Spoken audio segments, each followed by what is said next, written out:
Neighbors are sharing what they saw after a woman in Jefferson County was arrested for animal cruelty. Paula Whitt faces 55 counts of aggravated animal cruelty after deputies removed 68 dogs from her care. 10 News reporter Lauren Lovett joins us here in the studio. And Lauren, you spoke with some of Whitt's neighbors. What did they have to say? John, Robin, her neighbors had different experiences. Those right next door had to get used to dogs barking throughout the night. Those farther away had some distance from the noise. One thing they all agree on, Paula Whitt is a good person who took on too much responsibility.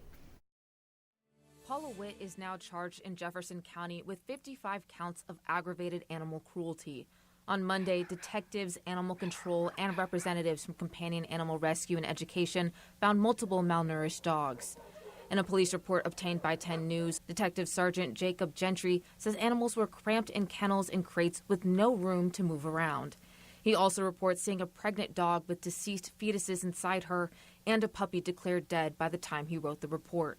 Gentry says he talked with Whitt and determined she failed to provide 55 of the 68 dogs with food and water, which caused a significant risk of death. David Blakely, one of Whitt's neighbors, says he saw when she moved the first trailer in, but didn't know what it was for. At first, we just saw a few dogs, that'd be running around there in the front yard.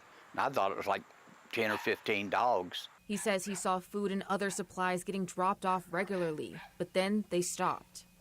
It's his understanding she started looking for dogs that were going to be euthanized and took them in. You start off doing good, and I guess you get wrapped up in it trying to save dogs, and then in the end, you're not saving them, you're hurting them.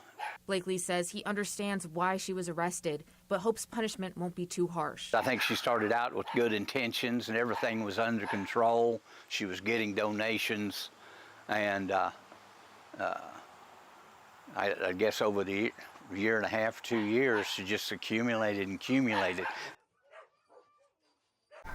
Whitt was also charged with possession of methamphetamines and drug paraphernalia. She will appear in court Tuesday, the 24th. Jefferson County Sheriff says a judge will decide whether the dogs, which were taken to a shelter, can be fostered. John? Lauren Lovett with the update for us tonight.